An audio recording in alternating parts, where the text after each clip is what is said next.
This podcast is a project of the Climate Designers Network. Hey, this is Eric. Welcome to Season 3 of Climify. This season, I'm talking to women across the globe who are at the forefront of climate science and climate action. Each guest is a thought leader in one or more of the drawdown.org climate solution sectors. What, you may ask, are the drawdown.org solution sectors?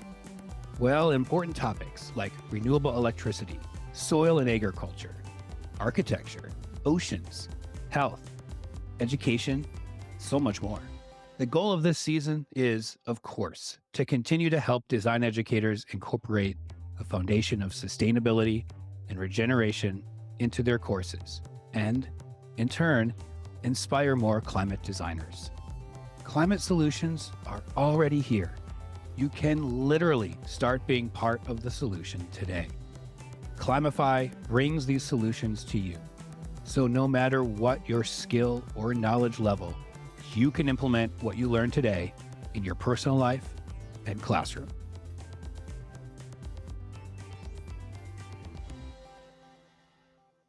I heard Anika Goss speak back in the fall of 2022 at the Cumulus Design Conference in Detroit, Michigan. She is the CEO of Detroit Future City. She was invited to the event to give an insightful keynote about climate adaptation in the city of Detroit. I already had my notepad out from all the other speakers, and when she started talking, I continued to quickly write down some of the notes that inspired me from her talk, including a quote she made that became the title of this episode: Informed Communities are Powerful. I learned a lot from her work, and I hope you do as well in this second episode of the season. In terms of drawdown solution sectors, the discussion today with Anika will focus on climate ideas for food, agriculture, and land use.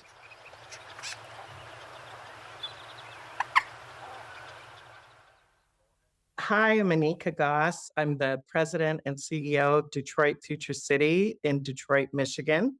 You can find out more about me and what we do at Detroit Future City at www.detroitfuturecity.com. Well, welcome, Anika, to the program. Season 3 of Climify. I'm happy to have you here. And thanks for spending the next 40 minutes with me. Thanks for having me, Eric. Yes, it's an honor to have you here. Our listeners don't know, but I met you in the audience as you were giving a talk in Detroit, and I was taking notes, and one of my notes I wrote was, okay, invite her on the show. So I've reached out to you on LinkedIn, and I'm happy you accepted. Great. I'm glad to be here.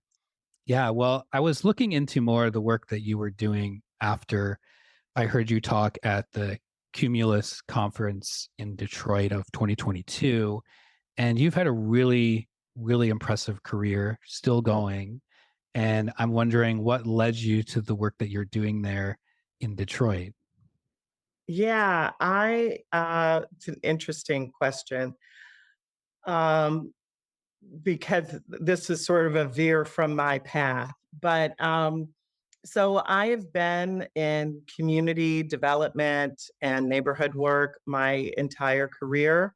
I spent the majority of my career at Local Initiative Support Corporation, which is a community development financial institution that invests in real estate and community development activity in low-income communities, both urban and rural. And that's sort of where I grew up. I started working there in my 20s. I took a short break from there to work for city government. And so I did a 2-year stint in city government. What was your role there in city government? Yeah, so I was the Director of Philanthropic Affairs, which was a new title. Mm-hmm. It was a cabinet level position, and I led the mayor's Next Detroit Neighborhood Initiative. Oh, cool. Yeah, under the Kilpatrick administration, Okay, which a while was ago. very controversial, Yeah. but it was, I feel like, some of my best work, to be quite honest. It's because he wanted this to be his legacy Mhm. project, the Next Detroit Neighborhood Initiative. So I was completely isolated from Yeah. all of the chaos and Yeah, yeah, of nonsense course. that went on. Yeah, you're not him. Yeah, exactly. So I'm really proud of the work that we did there. And so I went back to LISC and went on to when he went to jail, I went back to LISC and went on to become the vice president of their Sustainable Communities Initiative, which was more of like not sustainable, environmental sustainable in terms of economic sustainability and comprehensive neighborhood development. And then I became a regional vice president with 7 cities in the Midwest and Pennsylvania. So Wow. yeah, so I've spent a lot of time in cities all across the country trying to understand how they work, trying to come up with solutions for cities. And so about that same time, my children were in middle school and high school, and it was really clear that my son was not going to graduate from high school unless I was there to jump out of the bushes to tell him to go homework Yeah. after school. And so I made a promise to both my kids that in 2015 that I would be back in Detroit and Mhm. working in Detroit, even if I was the new manager at Kroger. Yeah, you went back for Um, family then. exactly, and I had expected to only stay at Detroit Future City, which at that time was a very small, troubled organization coming off of this major planning process. I had only planned to stay until my kids graduated, which would have been like 3 years, and now I'm going into my 7th year Wow, at congrats. DFC and really enjoying the work. So, Well, so Detroit Future City is where you are now. yep. What do they do? What's their mission? Yeah, so essentially Detroit Future City is a think tank, and there are a few of organizations like us across the country where we practice both research and practice. And really, what we do is focus on um, economic opportunity, um, reducing racial barriers to economic opportunity, and environmental sustainability. And we do that through research. We do that through community engagement and Mm. community practice and environmental practices, large and small, whether it's green stormwater infrastructure or helping communities design and plan gardens in their neighborhoods. So do you host events for the community? How does it all come together? Yeah, yeah.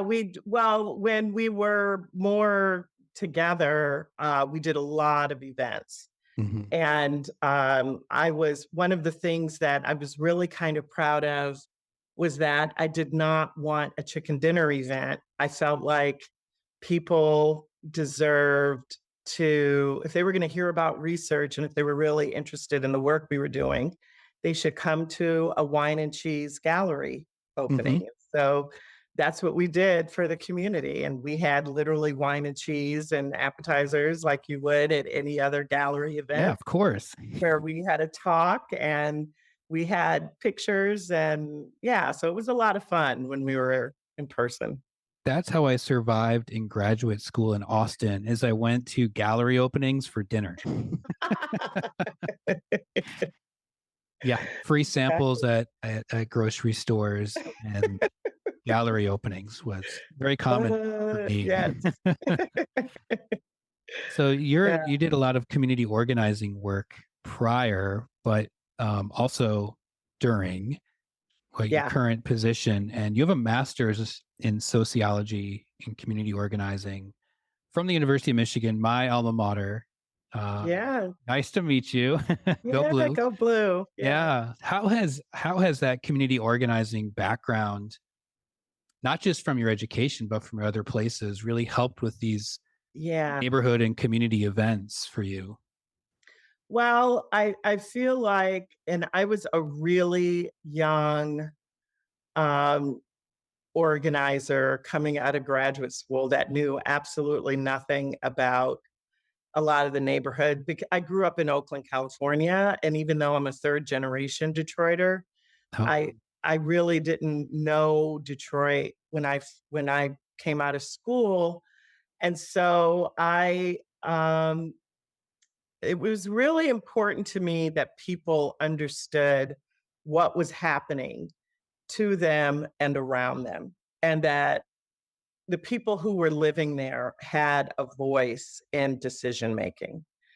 And that's something that I was not only taught in graduate school, but I was also I that I practiced, that I actually learned in the streets of Detroit, that people have all kinds of agency and information, that they just because you're poor doesn't necessarily mean you are uninformed or ignorant about the ways of the world, and you can see what's right. happening around you. And so it was always really important, um, for me to honor that this is where someone else lives, that I don't live here. Mhm. And so the decisions that they want, that they're making, and the decisions that are happening and are affecting their neighborhoods. Um, if me, as someone who they might trust because I look like them, um, that's a privilege to Yeah. have in that community, and I deeply, deeply respect that, and I've carried that. While I don't, hit the streets as much any longer, that is something that's really sort of driven my own personal mission, my own how I lead the organization, how I prioritize my staff to lead in the work that we do at DFC. I remember a statistic about Detroit where it's 90% BIPOC. Is that That's accurate? right. That's Yes. accurate. Yes. So I'm sure that with your organization, right, speaking to those different communities, it's I guess potentially that they view you as part of the community there, even though maybe you came over from Oakland. Yeah, well, I mean, some of it, like Detroit, DFC is not 100% Black. We're not, Yeah, right. we're more like, I don't know, 65% or something like that. Um, However, I do take a lot of pride in that Detroiters feel ownership because of the original framework, good or bad, whether they like whether they had a good experience in Mhm. their process of the original strategic framework or not. I take a lot of pride in that they feel like they can trust us enough to be honest about whether or not what we're doing is right or wrong, right? Yeah. And that when I came to DFC, like a lot of organizations and a lot of really well-meaning white people, the staff at the time had been accused of being racist and Yeah. insensitive, Mhm. um, and I and so there was a lot of anxiety around going back into the community, going to community meetings, showing up, and it was just really a priority that as an organization, no matter how you felt about us, we are a part of Detroit. This is Detroit's we this the organization that we're building belongs to Detroit first. And we you can't let this accusation, you can't own that, right? And so whether you're white, black, Indian, otherwise, and those are all of the people, Latino, all of those people work at Detroit Future City. Hmm. Everybody has to be okay with talking about black people and Hispanic people and foreign born people. You have to be okay with it. You have to Yeah. be able to ask questions and understand and have this really healthy respect for who is living and working in Detroit. How old is Detroit Future City as an organization? As an organization, I was the first employee, so it Oh, wow. incorporated. Yeah, so it's 7 years old. 7 years old. So Yeah. the communities know about it. So I think that helps, right? It's not like a So brand new startup coming from out of town. yeah, so the framework process that I referenced, the Detroit Strategic Framework, is the largest community planning process in the United States. And that framework process really laid out the 50-year framework for Detroit. So, what Detroit could and should look like in 20 years, 30 years, and I 50 years. see. Okay. So that was before you. That was before me. That was before Detroit Future City became an organization. I see. Okay. And so it was a part of city government at that time and under the Bing administration when it was so like you probably heard about like the theories about closing off and decommissioning parts of Detroit as a Yes. plan. Yeah. Yeah. I grew So, up in Michigan and I uh, was always, yeah, I was on the news and all that. yeah. And so that process started in 2010 Mhm. and the framework was completed in 2012. And so between 2012 and 2015, 16, um, DFC was an a program of the Detroit Economic Growth Association Corporation, and they were really responsible for carrying out the initiatives that came out of the framework. I see. Okay.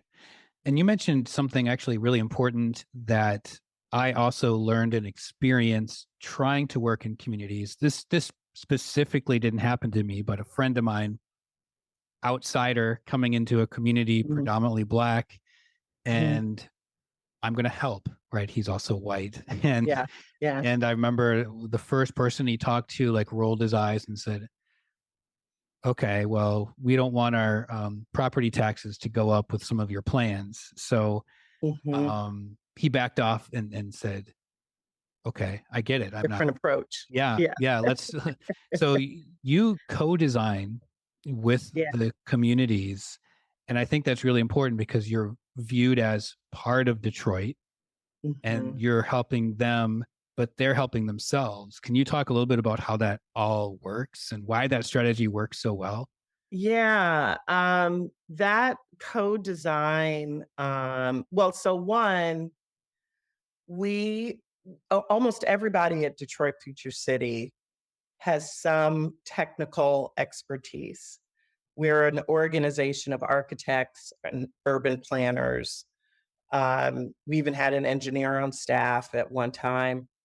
And um, so having that kind of technical expertise is valuable in the community.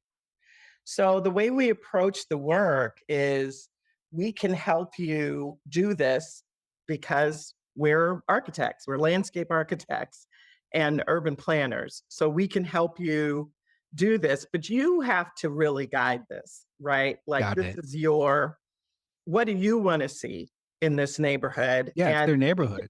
it's your neighborhood. So we can tell you whether or not someone would be willing to pay for it.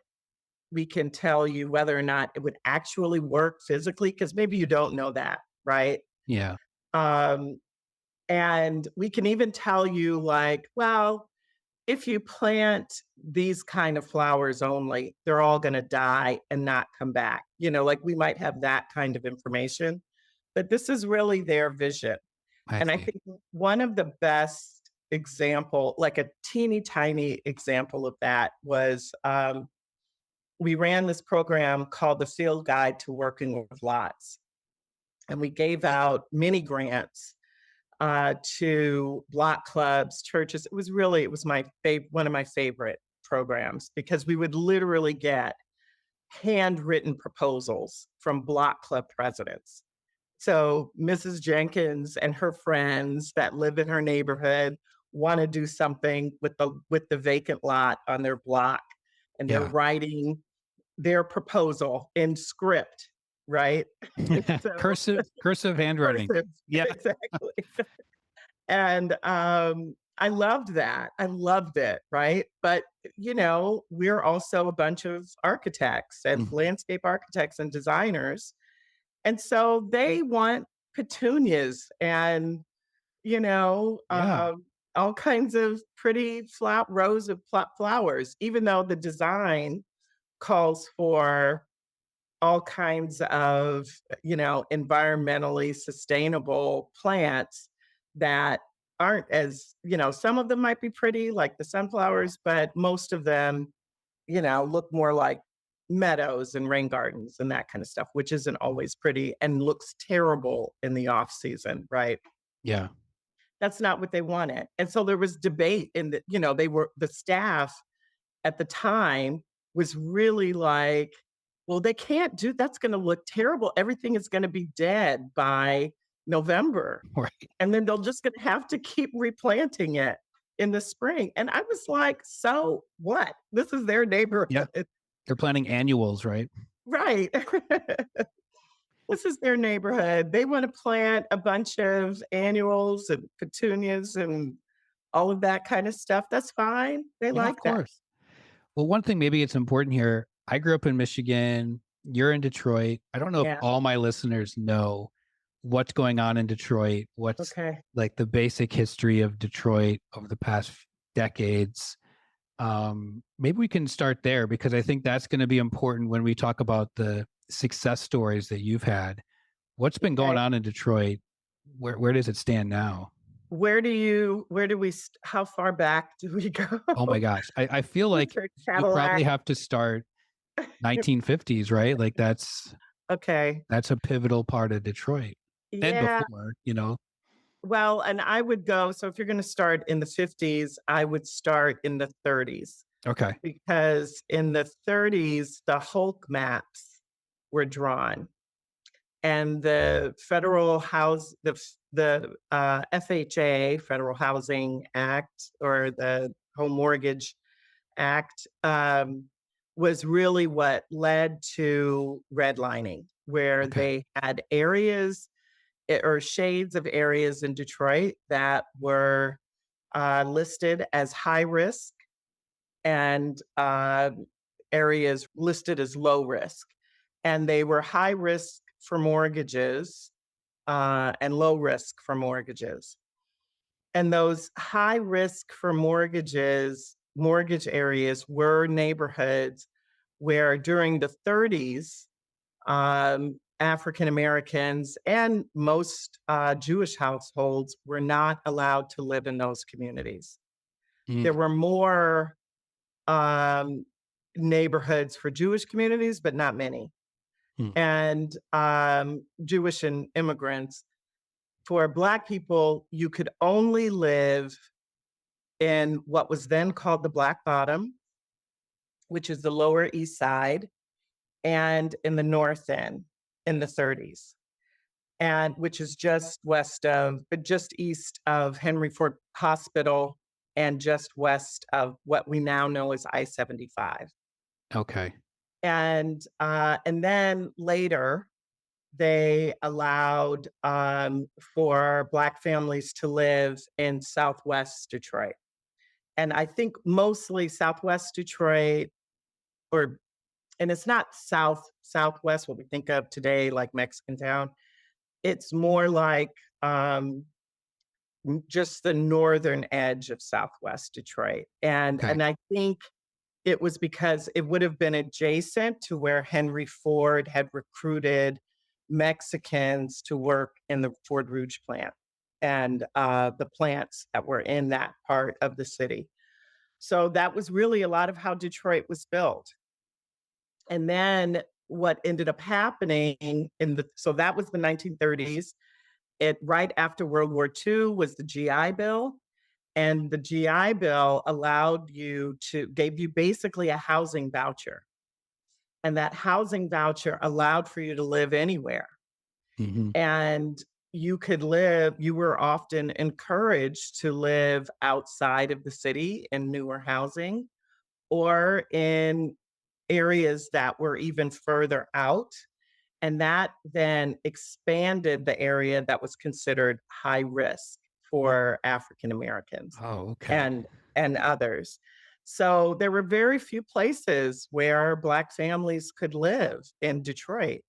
And that ended up perpetuating well past the Fair Housing Act, right, in the 60s. Hmm. And so it went from, okay, so we can't intentionally be discriminatory, but we can still call it high risk. And in the What do they fif- even mean by that? What do they even mean by it high meant risk? that it was high risk for bankers to give mortgages to Okay. those areas. So it was law in the between the 30s and the 50s, and in the 50s it was no longer law. It was more like um, uh, you know de jure law where it was the realtors, the mortgage companies were just not financing I Black see. families in those places. Hmm. So it really limited no matter what you could be a doctor, a judge, and there were many Black doctors and judges and nurses. My great aunt, my grandmother and great aunts, and all of them came up from Lafayette, Alabama to Detroit in 1936. They were all college educated Hmm. teachers. One was a psychiatric nurse, one had general secretarial skills. They were all forced to live in the same Yeah, neighborhood. it didn't matter then. Right. And so in the 50s, after the GI Bill, uh, and Detroit's population began to decline, people started moving. And that was where, Detroit went from its height, began to really, really decline. And so then by the time we got to the 60s, there were African Americans were living in much further. They were much more expansive areas of the city, but the concentration would have been that west side. So in the area in 19 the community where the Great um, Rebellion was in 1967, July of That's a big 1967, moment. right. But you see, because there had been all of this leading up to it, it was concentrated in this area that was a Black community. Hmm. And it was a thriving Black community. It was a community my mother lived in. And my mother was in college when that summer of 1967. She was at home from University of Michigan and Hmm. was trying to get home when the rebellion broke out and there were tanks in the streets and shooting, and it was a really scary time. Yeah. And so then after that, after 67, I mean, there was already this movement outside of the city. And then you began to see it really accelerate. And so from there, it just continued to decline. And so then when you began to see the auto decline in the late 70s and early 80s, more and more of the city began to become much more divisive Right. and much poorer. So then people began to move because then you could live pretty much wherever you wanted to live. And then by the 90s, I think the real coffin, nail in the coffin, one of them, there have been many of them over the years, was in the 90s when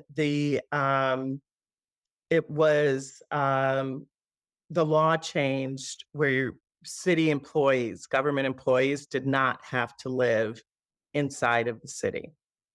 So the majority at that time, like, I can't remember what year that was actually passed. I'm gonna say, I think it was closer to actually 2000, but I think it was somewhere between 97 and 2000 when that law passed and you did not have to live in the city. But at that time, the majority of African Americans that were residents of Detroit were also employed by city government and the public schools and the hospitals. So they could just And leave. They didn't have to be in Detroit. and they did, No. and they did. And so you continue to see this decline. So then by the time we get to the housing crisis of 2008, where Detroit was, so now we've gone from 2 million, now we've lost a million people by Wow. 2000, right? Half the In city just over that left. 50 years. Jeez. Yeah. And we're living outside of the city. And so, but we were still at a million, which made us like the 11th largest city in the United States. And so from there, the housing crisis in 2008, between 2000 by 2010, which would Mhm. have been that next census, there were whole blocks that were left empty. Some of that we just did to ourselves at that point. There were Sure. whole blocks. There was a accelerated foreclosure process at that time for tax foreclosure. So we really began to see this enormous evacuation that was not of choice. And then some of it, you saw people sort of doubling up households if they were families in crisis. And then other families were just packed up. I mean, Michigan was also losing population Yeah. on its own. And so when you're losing population like that, because it was that time where we really dropped um, to, that below 700 number. And we have continued to lose population since And then. so 700,000 people, now you're like 640,000 or so? Yeah, exactly. Okay. Wow. So like in that time frame, people left. There's buildings where they used to live, and these are in the neighborhoods. Are I know some of them being torn down, and so how would you Mhm. describe then some of the neighborhoods in Detroit? And then we'll go into I think the flooding and climate Yeah. component here because I think that is where I see a lot of joy and hope in Detroit. So it's really interesting. And because I really do have to, there's a mayor for every moment in time. I'm a big believer of that. Hmm. And it's not all the time, but Duggan is the mayor for right now, right? Good. And um, I think what we needed, especially after receivership, coming out of receivership, was this really intense economic development push. So if you go back to, there's a great film called Gradually Then Suddenly, and I would encourage your listeners to check Okay. it out. I'll And have it's to watch it really, too. yeah, it's a documentary about the bankruptcy process, like leading up to it, Was what that happened during. when was that again? The bankruptcy? It was like 2010, No, it was 2013. 2013. Okay. Yeah, which was after the Detroit Future City planning process, which was really interesting. So then that really impacted people very, very differently. Um, so the bankruptcy, Mayor Duggan was the mayor during the bankruptcy. And he listened, Detroiters were adamantly against it. And but at the time, if you look at that movie, when you watch it, for Detroiters now, it's very difficult to watch Mm. because that was the 2013 when that film was made. It was a very different Detroit. It was mostly vacant, obsolete, empty in all of the neighborhoods. And it was Yeah. really difficult, painful to see that B-roll footage. And now, and you forget, you see how easy it is to forget. There's still neighborhoods, obviously, that look like that, but it's not the vast majority of the city the way it was. Yeah. Now, is it all suburban and clean and shiny? No. No. But it certainly looks more intact. It looks, there might be large swaths of land that's vacant, well, that appears to be vacant, but it might also be open space. And so you're seeing much more intentionality now than I've seen that I can remember in Detroit. Mhm. And I feel like that is that there's so much optimism in that, right? Yeah. So I mean, so a mayor for every time another mayor may not have done that, may not have focused on like really sort of narrowly focusing on demolition, on redevelopment, the way this mayor has. So that's made a big difference. Yeah, it sounds like it. And your organization is a part of that sort of renewal, I think, in Detroit, pretty obviously. And climate is impacting all of us, Yeah. and it's impacting Detroit through flooding and what else is going on in Detroit from climate change. And can you talk about some of the success stories that you've had at Detroit Yeah. Future City um, Yeah. with So building climate resilient? right. So, one of the things that I think I'm most proud of is I would definitely, and I think you probably know this, um, the climate space, the environmental sustainability and climate change space is largely very highly educated, fairly elitist, and mostly white. Yeah. And there is an assumption that Black and Brown people don't care about climate change. Yes, I've heard that. Yes. And I think one of the things that I'm most proud of that DFC has been a part of is changing that narrative here in Detroit and changing it in a way because I don't want to take credit because the environmental justice folks have been consistent over time and they are representative of Black and Brown communities in Detroit, in Flint, and in our most vulnerable places all over Michigan. Um, However, the justice table and the environmental sustainability table are two very different tables. And all of the resources are at that environmental Hmm. sustainability table, whether it's education and technical expertise or just plain old cash. Yeah. That's on the environmental side. And the justice side has to be the ones that struggle, right? And so, what I'm really proud of is that we tried to create a table for both. And if you wanted to be at this table, you can be an environmental engineer.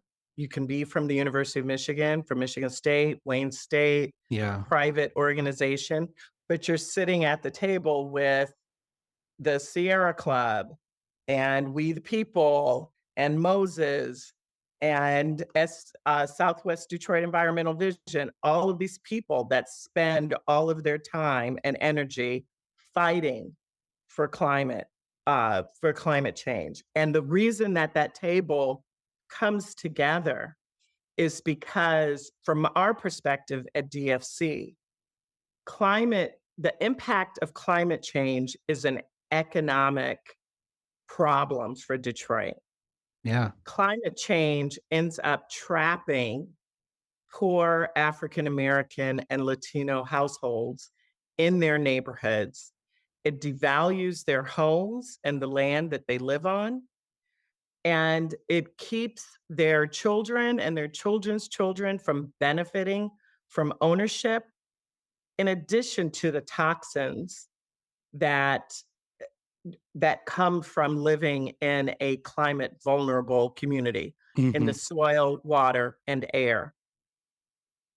And so that for us, the economic position of why climate matters in an urban neighborhood, in a poor urban neighborhood, is it just goes so far beyond race, right? You've bought this house on the east side of Detroit and it floods like you were in a New Orleans bayou Yeah, we're without surrounded by flood. water, right? Yeah, exactly.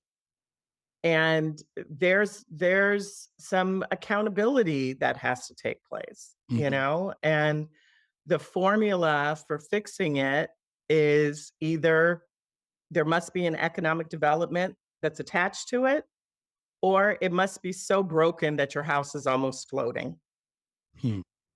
You don't or want it you're to get to poor. that point, right? Right, Yeah. exactly. But that's the only way that we end up fixing it. So at DFC, we really want to get into these conversations, and people are open to Mhm. them. They understand it, they get it. They want a rain garden in their neighborhood. They want a rain barrel in their on the side of their yard. They're happy to take down their downspouts. Their children have asthma just like everyone else, and they want it to stop. They Yeah. know that their neighborhood smells, and they want that to stop too. So I really feel like this what I hope in the future is that this conversation will continue Yeah. so that Me we too. are working with one table. Yeah. One of my favorite things you've said is not today, but in the past, when I've heard you speak before, is informed communities are powerful. Yeah, Can you tell that's me what right. that saying means to you? Yeah, that I mean, I think it goes to what we were just saying, that people understand that their neighborhood is flooding because, in part, the state has not done its due diligence in managing the sub pumps and the seawall, and that this is Mhm. preventative and that their taxpayer dollars go towards this. That neighborhood is very powerful. They have a whole lot to say about what happens in their neighborhood, Yeah. you know? So, an informed neighborhood is a very powerful community. And so we're just happy to be an agent for that. When the ARPA money came down, we didn't try to host our own meetings. The city was hosting their meetings. However, we did explain to them and we created a short document that said, if you're going to these meetings, here are the things you should ask about Hmm. because this is what you said you care about in your neighborhoods: Yeah. climate, jobs, what water and infrastructure. Go ask about that. And they would go to the meetings with this two-pager that we created. Now, is that two pager, would that define what DFC says is a climate resilient neighborhood? Or Well, how no, would you define that? that two-pager at the time was really reflective of our economic equity indicators of what we've been measuring. And part of that was a sustainable neighborhood. Mhm. So, what we believe is a neighborhood that's resilient and sustainable is also a neighborhood that has high quality infrastructure, whether it's water, lighting, sidewalks. There are a lot of neighborhoods that we really care about that don't have those things working. Mm. Can you talk about then, because this is really interesting for me, is a neighborhood that you know of or you worked with that you would consider promising or on the right path towards that? My favorite neighborhood, I'm really glad you asked me, because my favorite neighborhood right now is the Forsyth East Warren Okay, yeah, neighborhood. okay. And they were already doing this work when we started working with them. They They're were informed.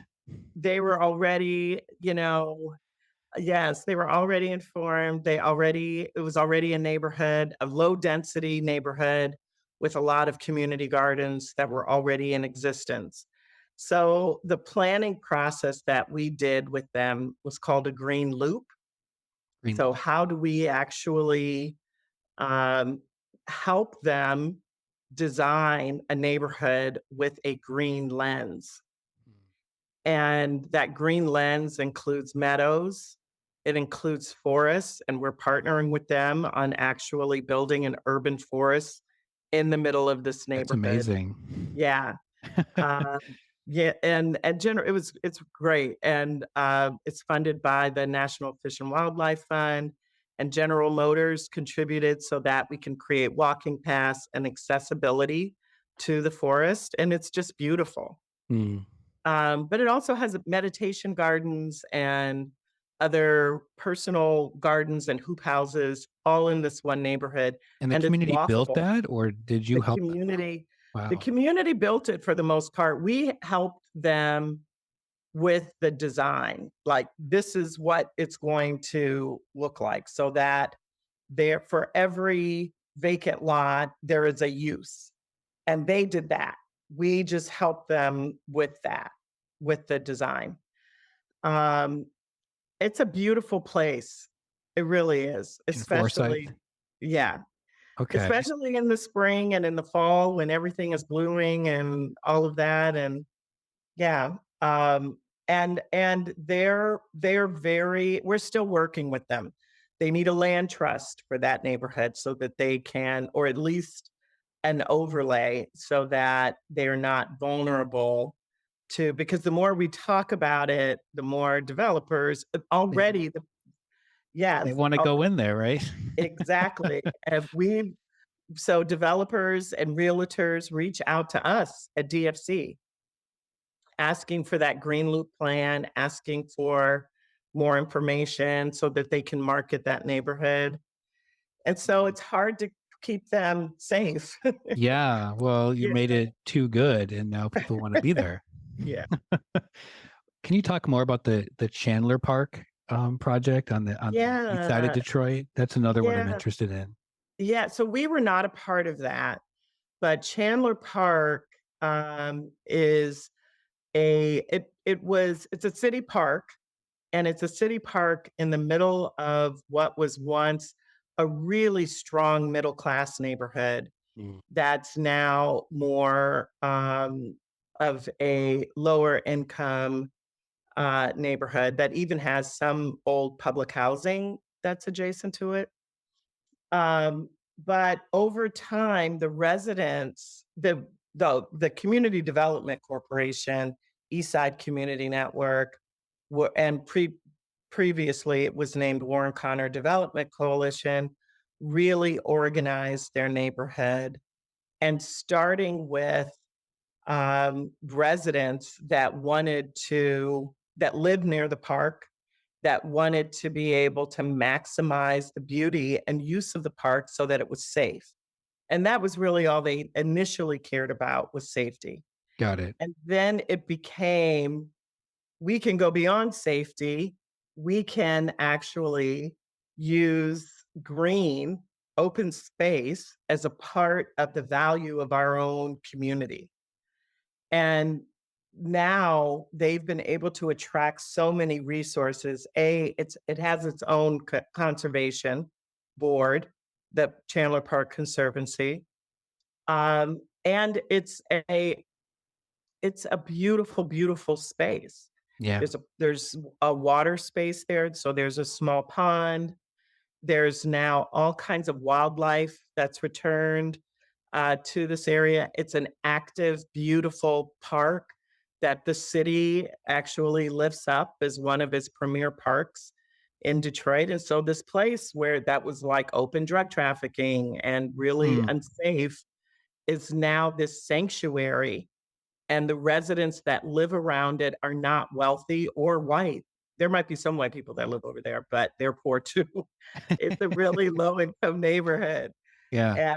And it's a really beautiful space, and I think it's a testament to residents that are informed about what their community could be if with the right resources and what they want to see in their own neighborhoods. Yeah, that makes me smile because the success of that and that I live kind of in an older part of my community and there's Mhm. a lot of places when I walk or drive by, I just kind of imagine them as what you just described. Like, Yeah. what if this wasn't this parking lot where no one's even parking in? What if this was a park? What if there were wildlife here? And I don't know, maybe I'm crazy, but I do this a lot where I just go for walks and I say, how would I change this space to be Yeah. better, to be more green? Yeah. Exactly. I need to get a job there. Then, well, leads me to talk more about as we start to come to the end here about Detroit Future City as an Okay. organization and Detroit. You know, what do you think is next for Detroit? How is Detroit Future City going to be a part of that next?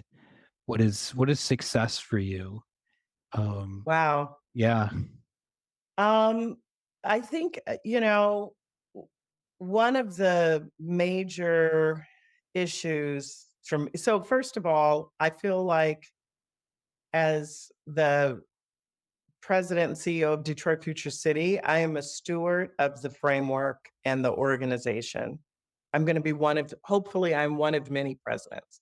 Yes. And I really feel like my job was to build an institution that reflects the vision of Detroit and Detroiters.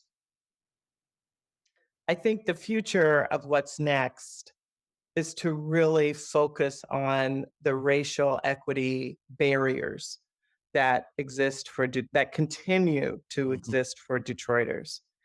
And the reason that is so important to me, not only as a Black Detroiter myself, um, but it's painfully obvious that without an extreme level of intentionality, we can continue to develop around these communities that we say that we care about. We can just Right. build around them, right? Hmm. Who cares if they continue to live in neighborhoods? They should move. Well, the reality is they can't. No, They can't move. they're stuck for They're some of them. stuck. And so if the future of what we're doing is to not only increase the number of middle class African American and Latino households that live in Detroit. That's one thing I want to do. The second thing is increase the number of sustainable, resilient, middle class neighborhoods in Detroit so that the neighborhoods themselves are places that everyone would want to live. And once you get that really great job, you want to stay. Hmm.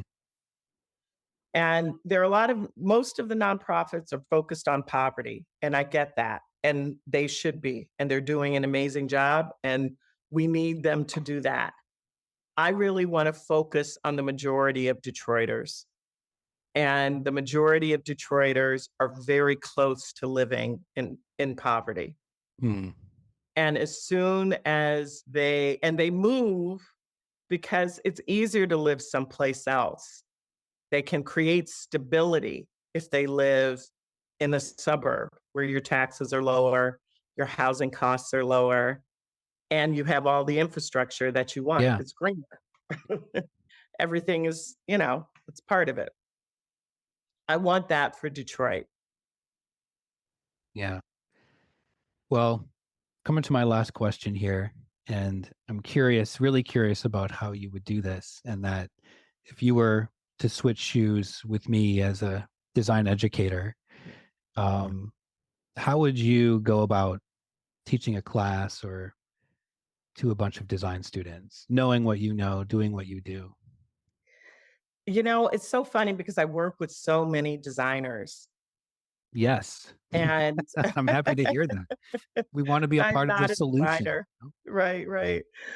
Um, but I think one of the things that's really important for designers, especially designers that are working in communities of color, is there's an assumption that we are designing um, for communities that look like suburban communities or high wealth urban communities. And at the end of the day, that is a very Eurocentric standard for what success looks like. Mm-hmm. When in fact, communities of color uh, live very differently in other places, right? Where they have choice. Sure. So in Southern Black communities, everyone is living in the same neighborhood. My grandmother, aunts, uncles, cousins, you're all growing up in one neighborhood. And that entire neighborhood continues to perpetuate. How do you do and Latino neighborhoods are all living in one house. Yeah. Everyone is living in the house. And Yeah. it's a community of houses that are living like that. We associate that with poverty, those 2 things. We associate that with poverty, Mm-hmm. when in We do. fact, we should be designing for community. And that community Yeah. doesn't have to be a 2 and a half family, 2 and a half, 2 parents and 2 kids and a dog with a garage out front. We don't have to live like that, you know? We can live with an aesthetic. If you are in a Black and Latino community, you design for Black and Latino people. Yeah. That's a great assignment because most of the time that's not what happened. Right. You said it. No. Yeah. Well, thank you for being on the program, Anika. It was an honor to talk with you. I am a huge fan of the city of Detroit. Growing up in Mhm. Michigan, I did not get there as often as I wanted to. But going back there recently made all those good feelings come back about the city. So I'm glad that you're there and doing the work that you're doing. Thank you so much for having me, Eric. It was my pleasure. Climify is produced, edited, and engineered by me. A huge special thanks to Ellen Keith Shaw and Christine Pilot for their gorgeous work on the new branding, Batul Rashik and Mark O'Brien for their design help, and Brandy Nichols for her strategic guidance on improving the offerings of this podcast. If you enjoy the work we all do here, and you have a spare minute or two, we truly appreciate if you left a rating and review over at Apple Podcasts. The more folks that review our program, the higher the algorithm pushes up Climify in the search results. And in turn, the more likely we all can learn how to become climate designers.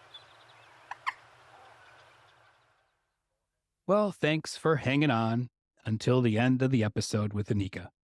I wanted to correct the record on something I said during the interview that was indeed incorrect.